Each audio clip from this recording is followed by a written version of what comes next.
Morning guys, Belinda here again.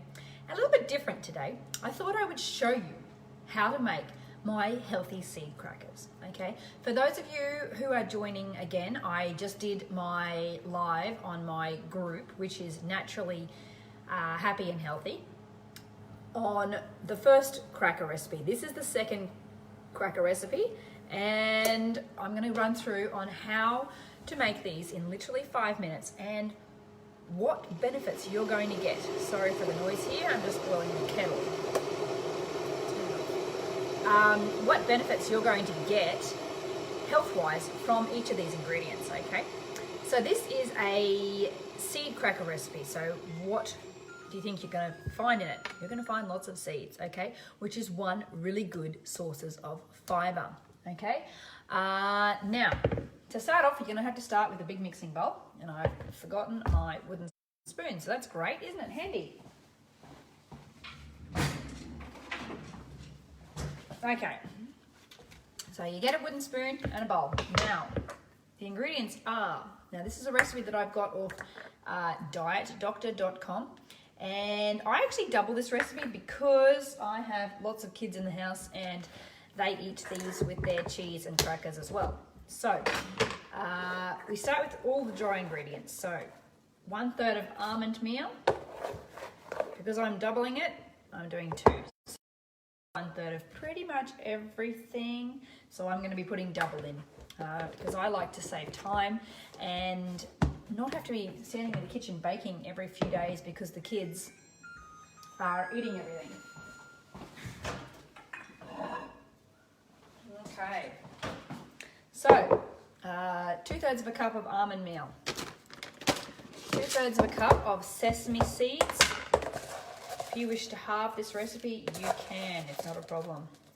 Okay, so sesame seed, not sesame seeds, sunflower seeds, not sesame seeds. Correction there, guys.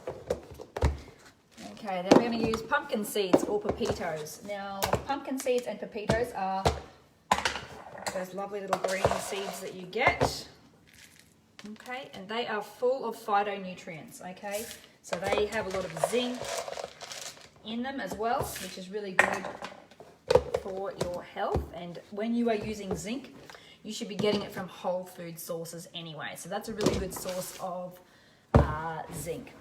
Okay, chia seeds is the next one. Now I use 1/3 of a cup of chia seeds and 1/3 of a cup of linseeds. Now, chia seeds are actually a really good source of fiber. And if you've ever had constipation issues, you can actually put 1 or 2 tablespoons of chia seeds into a cup of boiling water and drink that daily, okay? So it helps keep you regular. You needed to know that piece of information while cooking, didn't you? Okay, next is sesame seeds. Now, sesame seeds, we're going to put in 2/3 of a cup. That's 1/3. I have to open up another packet.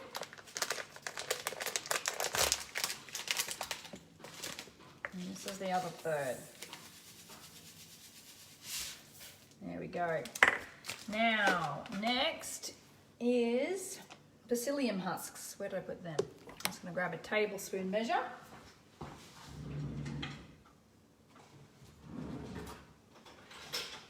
Now, psyllium husks come in 2 forms, and people go, well, what the heck are psyllium husks and where do I find them? So you can actually get this one here, and these are like little fibers, you see, or you can get a powder. Now, it's really important to make sure that you don't get confused between the powder and the husks, okay? So when you're making this recipe, you can use either, but the powder you need like 1/4 of the amount, okay? So this recipe requires 1 tablespoon of psyllium husk powder. Okay, so I don't have psyllium husk powder, so today I'm using psyllium husks, okay? So I need to put 4 of these in, but I am actually doubling the recipe, so therefore I need 8. 2,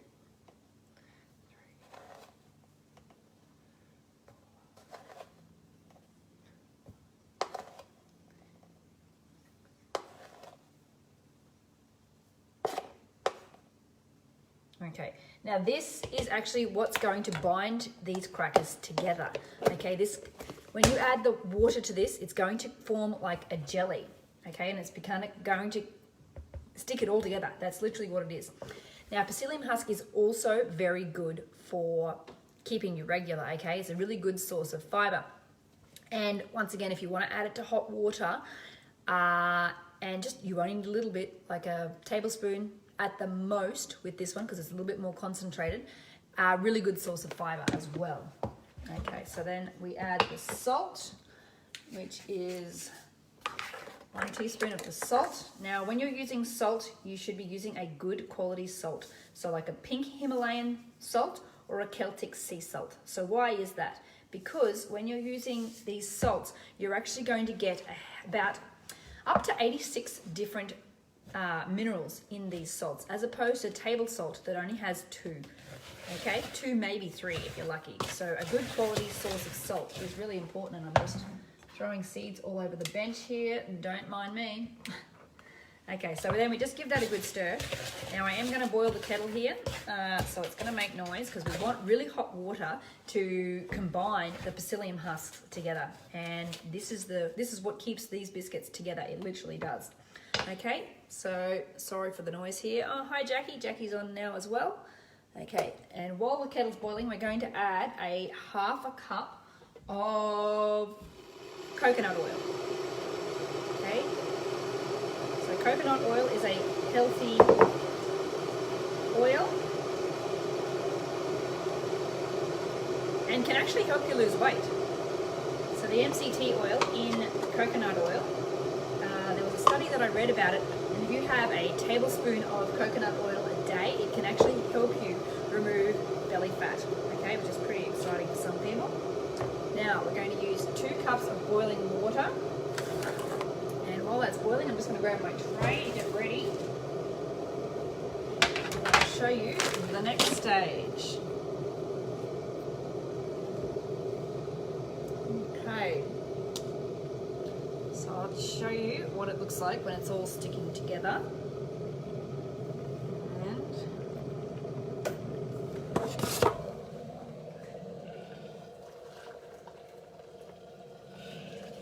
Now, if you saw my last tutorial on my group page, Naturally Happy and Healthy, you'll know that I like things to be quick and easy, because I have got 4 munchkins and I don't have time to be making fancy biscuits. I'm just going to use the quickest, easiest methods that I can to get this in the oven and out of the oven so they can eat it, basically.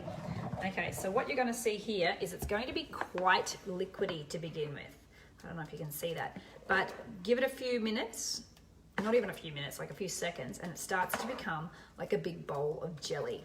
Okay, if you're finding that it's fine if it's still liquidy. If you're finding that it is really solid and sticking together, then just add a bit more hot water.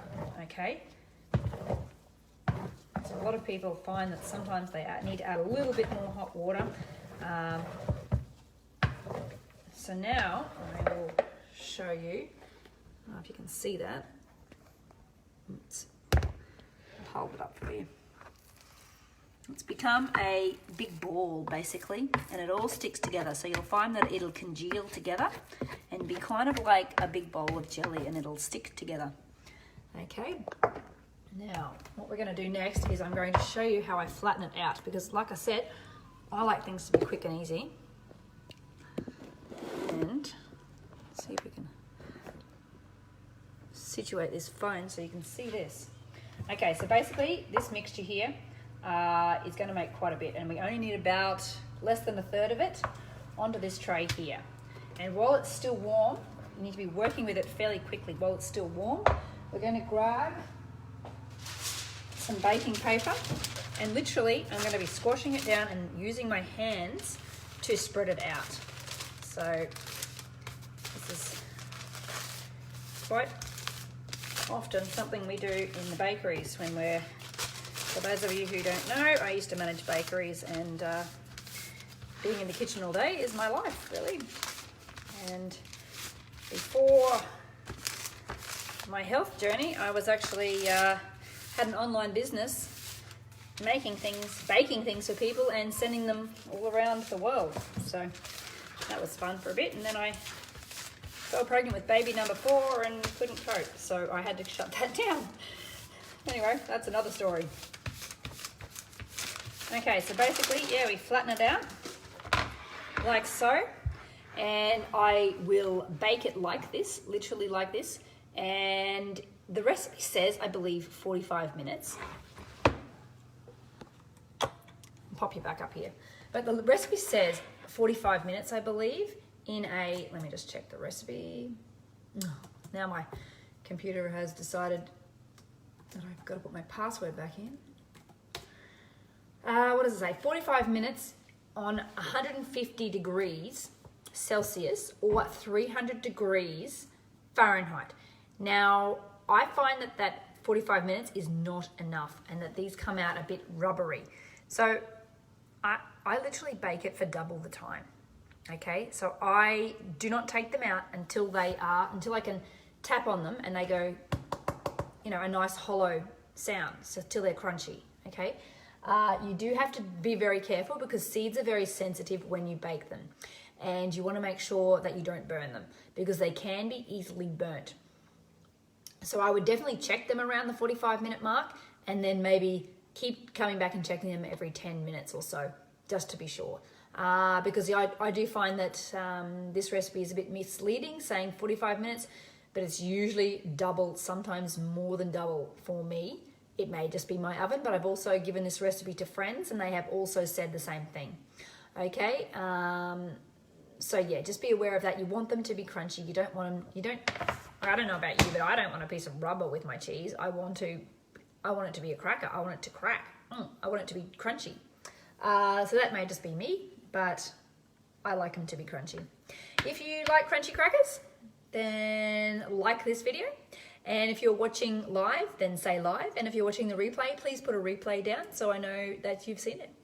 Anyway, I hope you found this useful. And if you like this sort of thing, then just let me know and I can continue doing some more things like this. Anyway, we'll see. And Lisa's watching now. So anyway, have a good day. And if you want to give that a crack, gosh, I'm so funny.